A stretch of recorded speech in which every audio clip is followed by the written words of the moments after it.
Bonjour bien-aimés dans le Seigneur, que la paix qui surpasse toute intelligence soit votre partage. Nous voulons saisir ces occasions pour communier ensemble autour de la parole.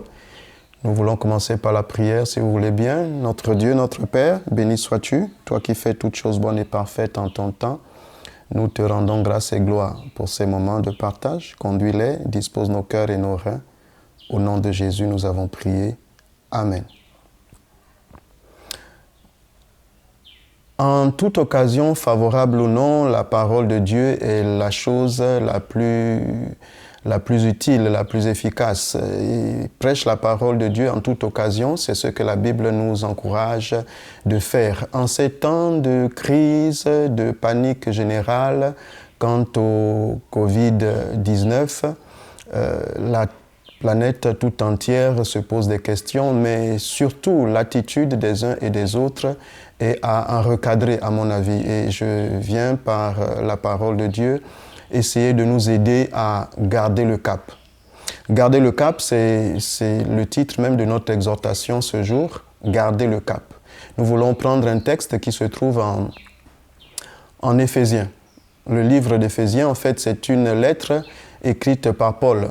Paul écrit, on dit aux Éphésiens, mais en général, nous pouvons comprendre en lisant l'épître que Paul s'adressait à tout chrétien. Dans des temps difficiles comme ceux-ci que nous pouvons traverser, Paul écrit aux Éphésiens et aux chrétiens en général, il écrit étant lui-même en prison. Donc c'est une épître qui est partagée, qui est écrite en période difficile, en des temps comme ceux-ci.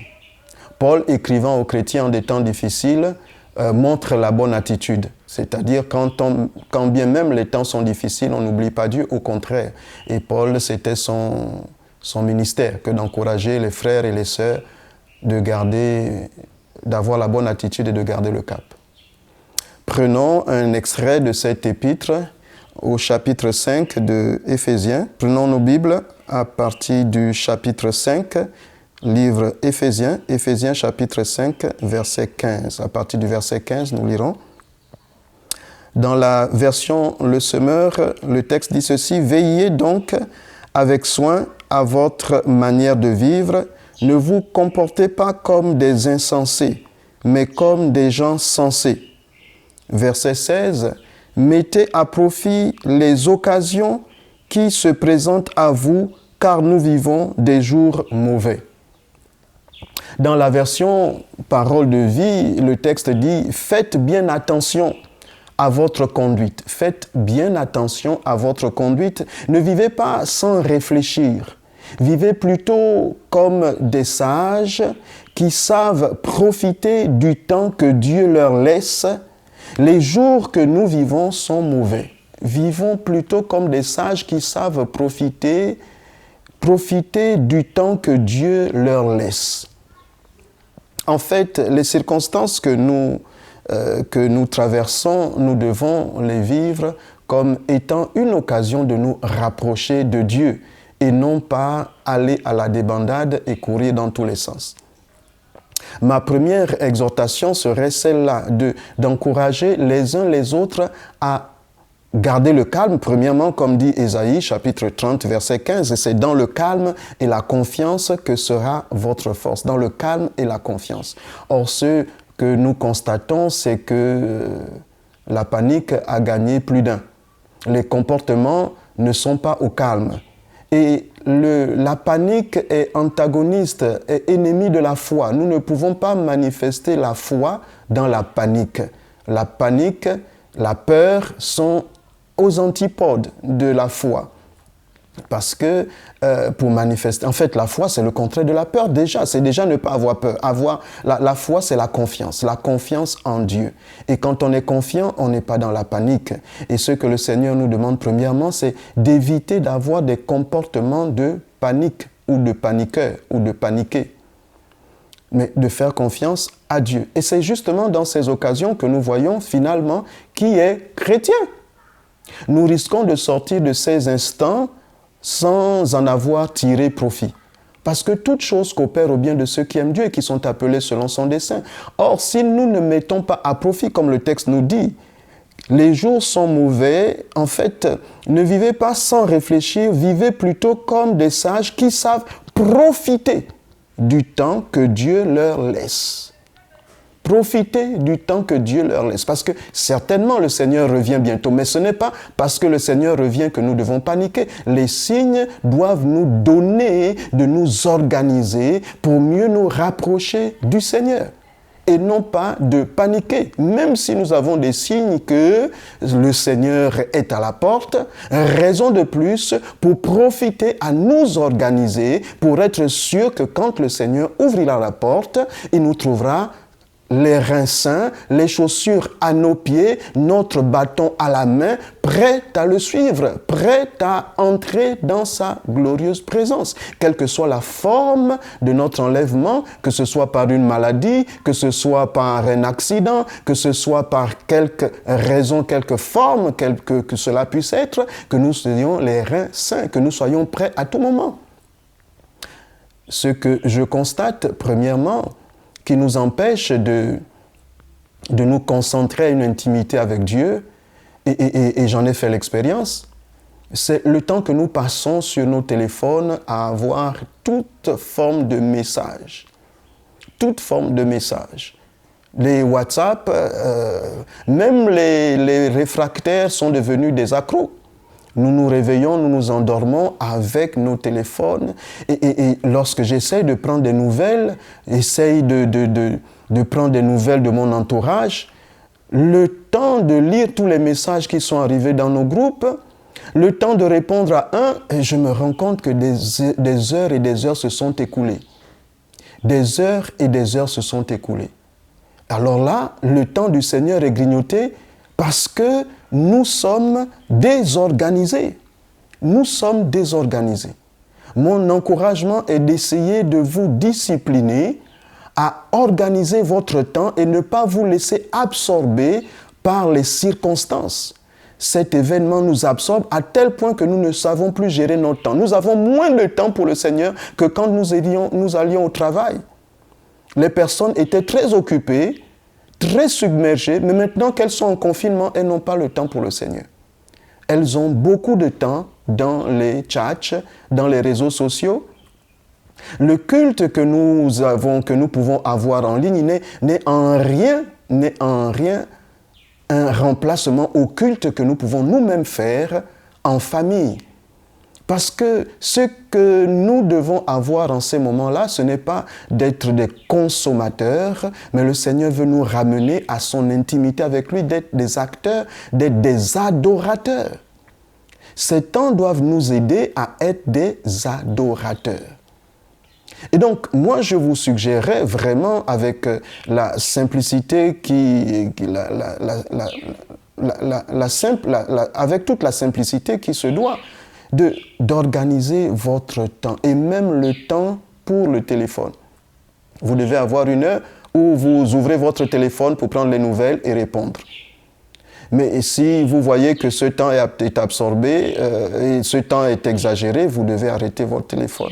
J'ai commencé à le faire. Il y a un temps où vous pouvez répondre aux messages. Il y a un temps où vous devez avoir organisé votre temps de culte, votre temps de méditation de la parole, votre temps de louange. Ces pièges des messages qui sont dans tous les sens ne font qu'ajouter à la panique. Et j'ai même récolté, c'est-à-dire que quand nous faisons le tri, le bilan, le taux de messages, il y a 95% des messages qui sont négatifs et fallacieux et erronés, c'est-à-dire les informations sont totalement fausses.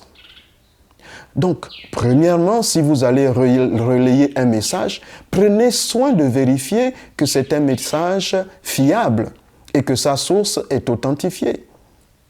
Nous avons assisté à beaucoup de transferts de messages fallacieux et parfois même,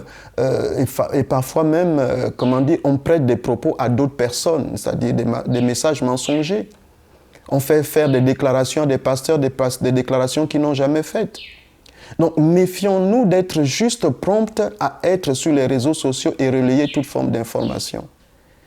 Je vous encourage, en tout cas chrétiens, croyants, premièrement de Flo d'eau vive qui me suivait, et de tous ceux qui auront l'opportunité de suivre toutes ces communications, de prendre soin de vous-même.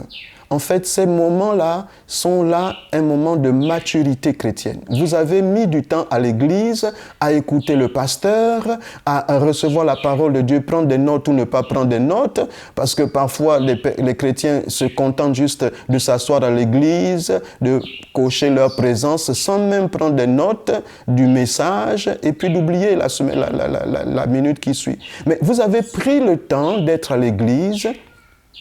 Vous avez reçu des enseignements. Maintenant, Dieu permet ces temps pour que vous soyez des chrétiens matures, pour les mettre en pratique. La première chose, c'est d'abord d'avoir un culte familial. Chaque église doit devenir une église de maison. L'église primitive n'a jamais été une église d'une grande architecture. C'était des églises de maison. C'est notre cœur, notre corps qui est le temple du Saint-Esprit. Ce n'est pas les 4 murs, un toit que nous avons de ci, de là, qui font la présence de Dieu. Vous devez le comprendre, chrétiens. La première des choses, en fait, vous serez passé à côté après ces moments de tribulation que Dieu permet, et encore que ce n'est même pas des moments de tribulation, il y aura pire que cela, parce que nous n'avons encore rien vu par rapport aux tribulations qui sont prévues dans le livre de l'Apocalypse, dans la parole de Dieu.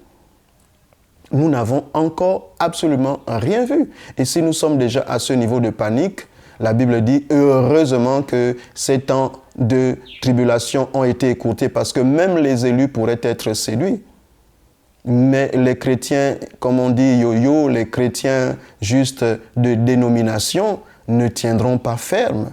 Si déjà avec une petite épreuve comme celle-là, nous ne voyons plus les chrétiens capables de prier à la maison, ça veut dire que ce n'est pas des chrétiens. Ça veut dire que la parole n'a pas encore germé dans nos cœurs. Lorsque la parole a germé dans nos cœurs, elle produit du fruit. Et le fruit, c'est pour le mettre en pratique. Mettre en pratique la parole de Dieu. C'est l'exercice. Nous sommes dans le cas pratique du Seigneur.